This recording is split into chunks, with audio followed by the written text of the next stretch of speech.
In this tutorial, I'm going to show you how we use property websites such as Rightmove to help find suitable properties that we would like to buy. Now, why do we use property search websites such as Rightmove or Zoopla?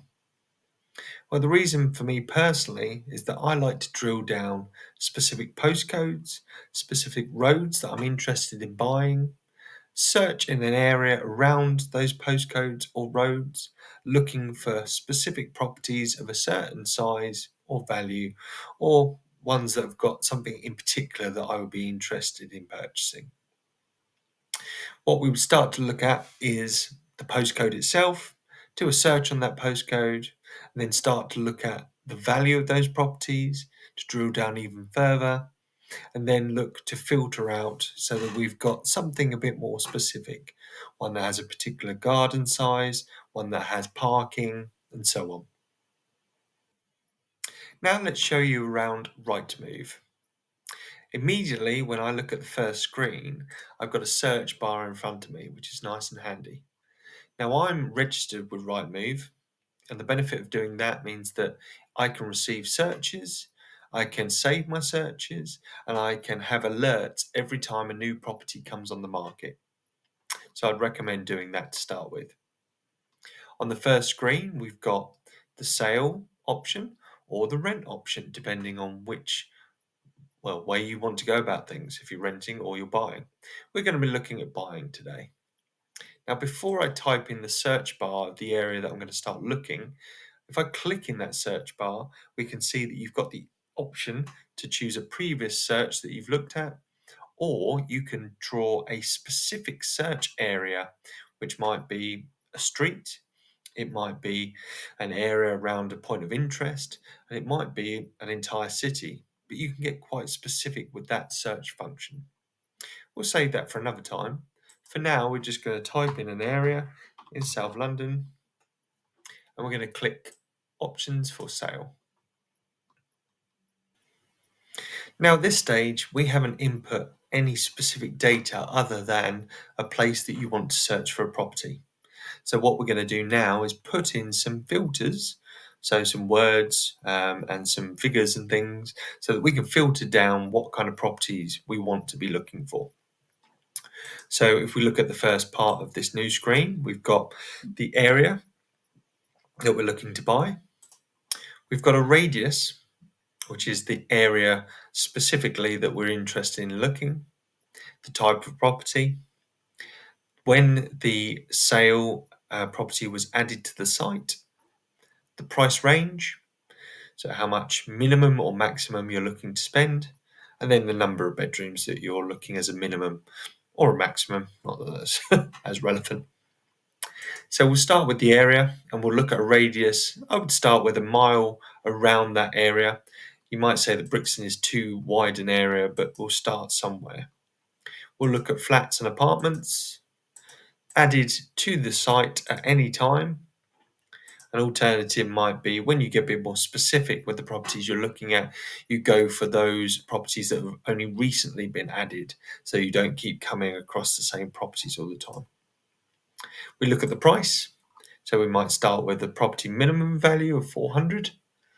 Let's start just below it. It's always good to go just a bit below and a bit above. And then we'll do the same, just a bit above the maximum property value, because you never know, you might get a good offer that you put into the estate agent to bring that property value down if someone's that keen to sell their property. And we'll look at a 2-bedroom apartment and then click search. From here, you're going to have a whole list. Look, 923 different options for you to buy. That's quite a few. But that's good because we now know that we're in an area, which you can see on the right-hand side, this area here, and we can then start to drill down further. We can amend the values, we can amend the bedrooms, the property type, or we can include extra filters. So what are your must-haves?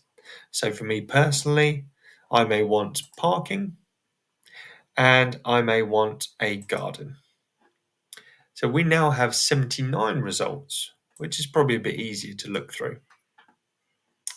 Now, how this has been filtered is it starts with the highest price property first. You might want to start with the lowest, or I prefer to look at the newest added. So the newest properties that have just been added onto Rightmove, just so I'm not repeating every time I go onto it. And from there, you can actually look at the specific properties. You can click through to have a look through what the photos are like of the property. Don't like that garden very much. So we'll look at the next one. This one is featured on here, so these people have paid a bit extra for the advertising.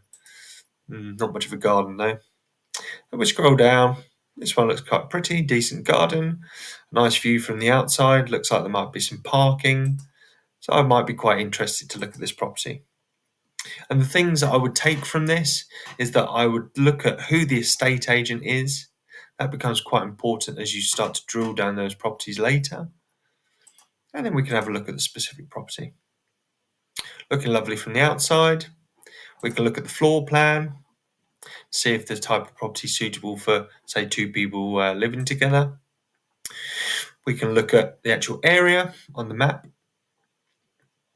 And you might say, oh, I'm not quite sure about that area. I'm not quite happy about that. Or actually, that's good close proximity to the station where I want to be. There's so many different things you can look at which might help you make your choice on the property. You can check the cost of the mortgage. You can check how much tax it's going to cost to buy. Lots of different options. And when you're ready, you can click call the agent or send for more details on those buttons there. And one top tip, take details of the estate agents, because then what you can do is you can go onto their specific website and you can actually search for properties that come up on their website rather than having to go through Rightmove all the time. It's just sometimes you might find something pops up that's not already showing on Rightmove, and by then you've probably got a contact at that estate agent that you want to use. I hope you found this tutorial on this property search useful. I welcome any questions that you have. I look forward to working with you. All the best.